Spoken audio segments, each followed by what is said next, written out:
Hello, hello, hello, everyone. Welcome back to Spin Cycle Live. I'm your host, Nathan Hale. Today, we have got some pretty big news to cover in relation to the Israel Hamas war happening. We also have JPMorgan investing a whole bunch of money into the American economy. And we have a CNN host actually apologizing for a statement that she made, which is a big change from what we've been seeing before. All that and more today on the show. Well, folks, today is Tuesday, October 14th, 2025. I cannot believe that we are already like halfway through October. It is kind of crazy to see it. And, on the eve of, I guess not really on the eve, but on the anniversary of the 2 year anniversary of the Israel Hamas war, we seem to have a peace deal. Frankly, it seems like we do. It seems like we have a peace deal that hopefully will stick. Hopefully, will give Israel its freedom from being bombed by a terror group for at least a little bit longer, until it inevitably, of course, will happen again. I'm sure. So I guess we should get right into it. I hope you're all doing good. I hope you had a great weekend. And yeah, let's get the chatting. Let's get the chatting. Let's get the yapping. I got a lot to say. All right. So Trump frees hostages, electrifies the Knesset. So the Knesset, if you don't know, is the Israeli parliament. Is what they call it. They call it the Knesset. So Israel's long national nightmare with regard to the hostages is now effectively over. Unless you spend time in Israel, you can't really understand the intensity of the feeling around the hostages taken by Hamas. I think that most other countries look at this sort of situation and think, quote, okay, you have a terrorist group that took hostages. Are you really willing to go house to house for 2 years instead of just bombing the place in order to get those hostages out? Are you really willing to sacrifice hundreds of soldiers in order to protect hostages and try to save those hostages? The answer in Israel is yes. Since the very beginning of the war, Israel has had to stop and start the war half a dozen times. Israel has had to take measures that no sane country would have to take in order to try and ensure the safety of its hostages. Israel has had to move slowly and meticulously and risk the hatred of the world in order for those hostages to get out. Somehow, the President of the United States, Donald J. Trump, along with Israeli Prime Minister Benjamin Netanyahu, was able to put together a deal in which the 20 living hostages came out all at once on Monday morning. They were able to do that without allowing Hamas to fully reconstitute while Israel is still present in 53% of the Gaza Strip. Right now, the situation on the ground in Gaza is that Hamas is having firefights with a bunch of local militia groups over who is going to control Gaza next.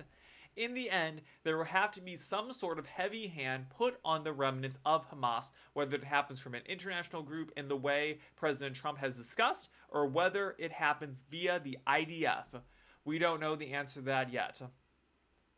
That is an extraordinary credit to President Trump and his team, and it catalyzed unbridled joy felt by all Israelis and Jews and good-hearted people everywhere, including the President of the United States, over the return of the hostages. The Israelis thanked President Trump as he deserves to be thanked, putting out a gigantic display on the beach of Tel Aviv so President Trump would see it as Air Force One was flying into Ben Gurion Airport. When Jared Kushner thanked President Trump in Tel Aviv, the crowd went nuts. In Israel, the Trump administration has a 97% approval rating. There is no one in Israel, with very rare exceptions, typically from the radical Arab parties, that does not love President Trump. Israelis have an overwhelming love for Donald Trump. It's extraordinary. There were scores of standing ovations for President Trump in the Israeli parliament today. Even the leftists in Israel who don't like President Trump love President Trump today. When the Israel-Hamas war began, Israel was not just threatened from the Gaza Strip, where 12,000 Jews were murdered and roughly 250 were taken hostage into the Gaza Strip. Israel was threatened on its northern border by Hezbollah in Lebanon, a massive power terror group funded by Iran, run by Hassan Nasrallah. Syria was an ally of Hezbollah. Iran was threatening nuclear development. There was terrorism brewing in Judah and Samaria, and the so-called West Bank. But by the end of this war, Israel stands in a strong military posture with regards to the Gaza Strip, having completely destroyed every member of the upper echelon of Hamas. They killed Hassan Nasrallah and destroyed Hezbollah's rocket capabilities with an extraordinarily creative military action, including that famous beeper attack. They hit so hard that the Assad regime fell, thanks to the predictors of Turkey pushing into power in Syria, and then Israel launched Operation Rising Lion, which involved the attacks on the Iranian nuclear facilities, capped off by President Trump's attacks with B-2 bombers. It's been an astonishing turnabout. Without that happening, the hostages don't come out because Hamas would have had that support level. By the way, the hostages probably don't come out unless Israel also tries to take out the Hamas leadership in Qatar, sending the signals to Qatar that either they start to play ball or things might start happening in their country as well. So we got to give a round of applause here to the president for executing this and for getting this done. Anytime that hostages come out, we got to give a round of applause to the president, right? It's not easy to negotiate with terrorists and to get hostages out, especially, these are not even Americans. These are Israelis, and the president is helping with this. So it just goes to show how much power and authority the president has when it comes to conflicts like this, and the fact that he really is the peacemaker president. We're seeing it happening in Gaza right now. We're hopefully going to be seeing it happen. I mean, we've had it in the works now in Ukraine for a little while now. We're slowly waiting for that to come to fruition. But I mean, this took, 10 months at this point to get done under President Trump's leadership. And in comparison to going up against a country like Russia, I would argue this was a much smaller conflict compared to what's happening in Ukraine with Russia. Not necessarily in terms of bloodshed, but very much in terms of you're going up against one of the world leaders, which is Russia, versus, right, you're going up against a terror group. You're not going up against this massive, powerful government that is the Russian government. That's what I'm saying with that. So, gotta give a round of applause to this. Regardless of who you are, this war seems to be on the brink of being over, right? We're coming to the ends, that the light at the end of the tunnel is near. I, for one, am excited just simply to not be talking about this anymore, because this has been on like front page news and all over the right-wing airwaves since this happened 2 years ago, for good reason, by the way, right? I'm not complaining that it has been, but I'm excited to not hear about it anymore, because it's been very depressing to listen to for the past 2 years. My gosh. So I'm excited this is coming to an end, and we gotta thank the president. Donald Trump got this done in 10 months, and Joe Biden had 2 years to do it, right? Come on. All right. So we have kind of a follow-up to that. So Trump freed the hostages and secured a ceasefire. Here's what's next for Gaza. So we got to hear what the president's plan is for Gaza at this point. So the next stages of a fragile peace plan are coming together, though many questions remain after President Donald Trump's historic trip to the Middle East. Trump closed his whirlwind tour of the Middle East with a speech attended by dozens of world leaders in, Sharm el-Sheikh, Egypt. After the initial phase of his plan for peace in Gaza secured the release of the last 20 living hostages of Hamas, Trump, in his Egypt speech, declared that, quote, now the rebuilding begins. The president stated throughout his trip that the war is over, but many details remain unsettled while a tenuous ceasefire holds between Israel and Hamas. The region must solve pressuring questions, pressing questions before anything resembling Palestinian self-determination can be hoped for. Under the Trump peace deal, the Gaza enclave is to be administered by a mix of Palestinian and international technocrats, led by former British Prime Minister Tony Blair. Tony Blair's back in the news, guys. Tony Blair, who no one has thought of since, I think, about 2005, I guess still around. I had no idea that Tony Blair was still working. Tony Blair, just as an aside, I believe he was the prime minister who came in right after. Let's actually look this up real quick. Let's look this up. Tony Blair. I believe he came in right after Margaret Thatcher left office. Yeah, 1997 to... Let's see, we're doing some live fact checking on the air, folks. So, leader of the Labour Party from 1997 to 2007. So he's more on the left when it comes to British politics. John Major was the conservative who followed up Margaret Thatcher's reign. So he was around for a couple years, and then the Conservative government fell to the Labour Party. This is all on the side. We're into British politics. We're in a completely different realm of the sphere. So I'm not sure how they decided on Tony Blair to head this up. Excuse me. Their work will be overseen by a board chaired by Trump, but it can be kind of led by former British Prime Minister Tony Blair. I'm not sure where Tony Blair fits in all of this, where he kind of came from. I haven't heard his name mentioned in like a really long time. I'm sure that a lot of you watching the show, this might be the first time you've ever heard Tony Blair's name before. So I'm not sure. He was a moderately popular prime minister. He was around for a little while in Britain. Like I said, I'm not sure where he falls into this. I'm not sure what qualifies him to be helping out with this, but I guess he is. So his name's attached to it. But the Palestinians who join the administration of Gaza must be committed to peace, and Hamas can have no part in it, which the terror group has not committed to. Neither has Hamas committed to completely disarming. On the contrary, the terror group has reportedly started conducting public executions since the Israeli Defense Forces pulled back from Gaza's interior. Oh, lovely, lovely. We love a good public execution.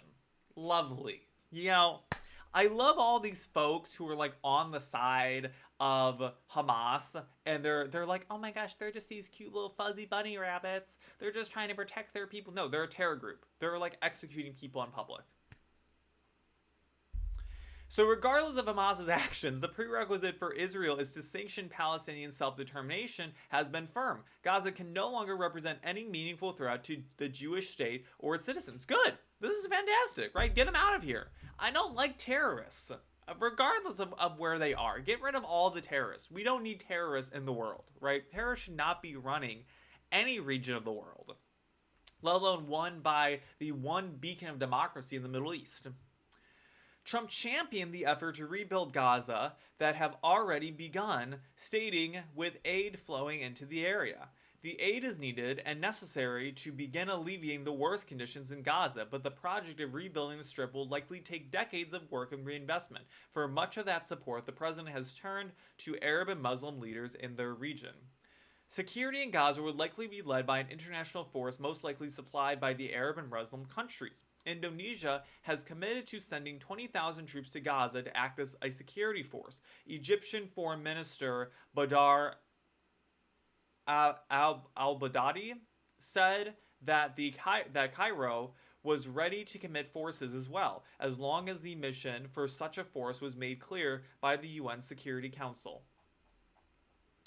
So, seems like fantastic news. I hope that peace reigns throughout Israel, and they can live without some conflicts for a while. They've been getting bombed regularly for quite a long time now, so I hope that that lightens up a little bit.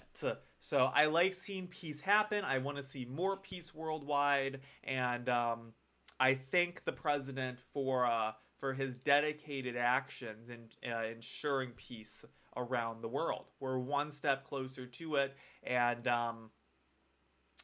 why Trump hasn't gotten a Nobel Peace Prize at this point is beyond me, but we all know the Nobel Peace Prize committee is made up of a whole bunch of leftists who would much rather award it to other people doing much less significant things in the world. So let's go and talk about CNN for a second. So CNN's Amanpour regrets her Israeli hostage comparison to average Gazan, calls it insensitive and wrong. So, CNN's Christiane Amanpour said on Monday that her suggestion that Israeli hostages were treated better than the average Gazan was insensitive and wrong. So, she said this on her show. So, Amanpour made her original comments on CNN News Central, where reporting on the joy felt in Israel after the release of the 20 Israeli hostages. She acknowledged that the physical and mental torture of the hostages endured for approximately 2 years was argued that they were potentially treated better than Gazans because Hamas was using them as leverage. Wow, real rich. It's always the women who got these haircuts and these big thick glasses who say dumb stuff like this. I swear. The usual suspect, if I do say so myself. So, quote, it's been a terrible 2 years for them because not only are they there, they're probably being treated better than the average Gazan because they are the pawns and the chips of that Hamas had, Amanpour said. Now, Hamas has given up all its leverage, by the way, by giving them all up, so that is a victory for the Israeli side. Amanpour faced swift backlash for her comments, as she should, leading for her release of a statement on her CNN show, Amanpour. Quote, earlier live on air, I spoke about what a day of real joy this is for Israeli families whose loved ones are finally being returned from 2 years of horrific Hamas captivity, and for civilians of Gaza, who have finally had a reprieve from 2 years of brutal, deadly war, Amanpour said. I noted that for the hostages who are finally home, it will take a long time for them to recover mentally and physically. She continued, quote, I regret also saying that they may have been treated better than many Gazans because Hamas used these hostages as pawns and bargaining chips. It was insensitive and wrong. From speaking to many former hostages and their families, like everyone, I've been horrified at what Hamas has subjected them to over 2 long years. So, I just want to say, good that we're apologizing for saying dumb crap like this. I feel that this is a new change and a turn of a new leaf, possibly for some Democrats. This definitely would not have been said a couple years ago when Joe Biden was in office and we were in peak wokeness era. There would not have been an apology like this. But I just want to point out here that the libs, they gotta make it a negative somehow. Anything that Trump does, they gotta add a negative to it. So here's what a lib will say. We'll use this as an example.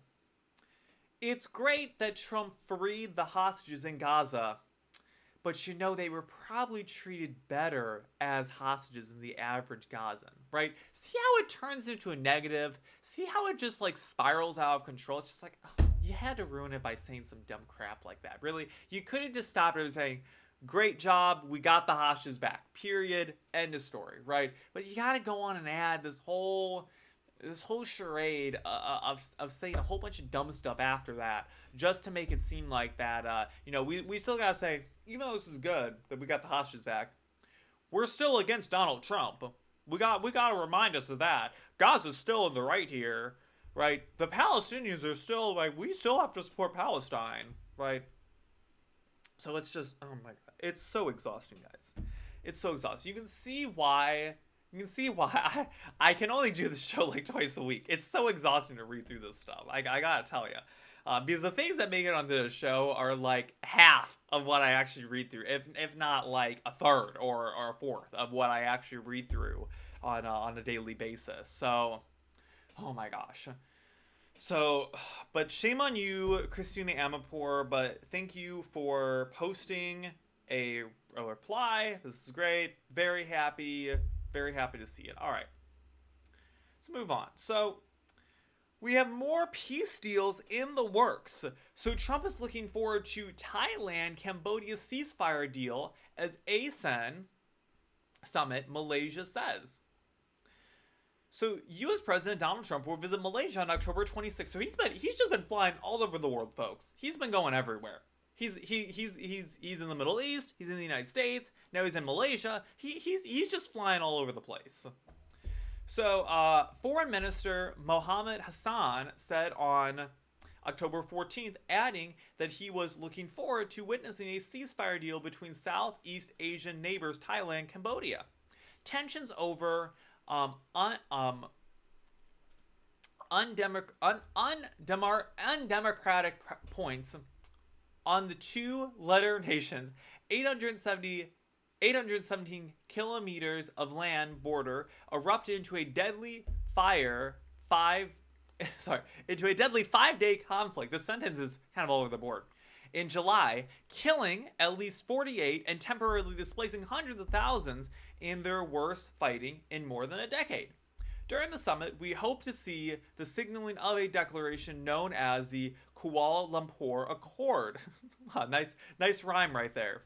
Between these two neighbors to ensure peace and lasting ceasefire. He was referencing a meeting of leaders of the ASEAN grouping set to take place from October 26th to 28th in Malaysia capital of Kuala Lumpur. He said President Trump was looking forward to witnessing the deal without giving details of how and when the message had been conveyed. Malaysia Prime Minister Anwar Ibrahim, the current chair of ASEAN, has said President Trump will attend the meetings, but there has been no official confirmation yet from Washington. The White House did not immediately respond to a request for comment, but a person familiar with the matter said the trip is being planned. Malaysia and the U.S. will facilitate the ceasefire between Thailand and Cambodia, which will require both sides to remove all mines and heavy artillery from their borders, Mr. Mohammed said. On October 14th, the Thai Foreign Ministry said the foreign ministers of both countries met in Kuala Lumpur at the weekend to discuss the ceasefire, with U.S. and Malaysian officials present. Thai Foreign Minister Sheikha, I'm not even going to try to pronounce his last name, told reporters on October 14th that he would travel to Kuala Lumpur this week for further talks, underlying four demands made by Bangkok. So, once again, we got another peace deal happening in October. Trump is the peacemaker president. He is the anti-war president. He is ending wars. I'm skeptical from time to time of how things happen or how the lead-up happens. I was a little skeptical with the bombings that took place in Iran when they came out. I'm not ashamed to say it. But after further evidence came out and I learned more about what happened and I saw the response that happened in the Middle East because of it, I was fully on board with it. I'm on board with it now. Same thing with this, right? I'm excited to see what happens. I hope that more peace happens worldwide. And I'm glad to see that the president is helping to facilitate peace deals worldwide instead of trying to start more wars. It's a nice change from the Joe Biden administration and the likes of Barack Obama, who started regime-changing wars, who thought that was a good idea? All right. Our last story, we got to talk about JPMorgan. So JPMorgan is looking to invest $18 billion in areas critical to U.S. national security amid trade tensions in China.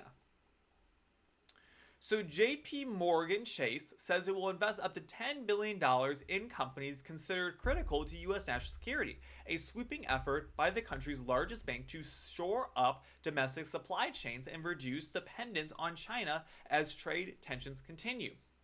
The initiative announced Monday is part of a massive 10-year plan to finance and facilitate $1.5 trillion in projects spanning defense, energy, and advanced manufacturing.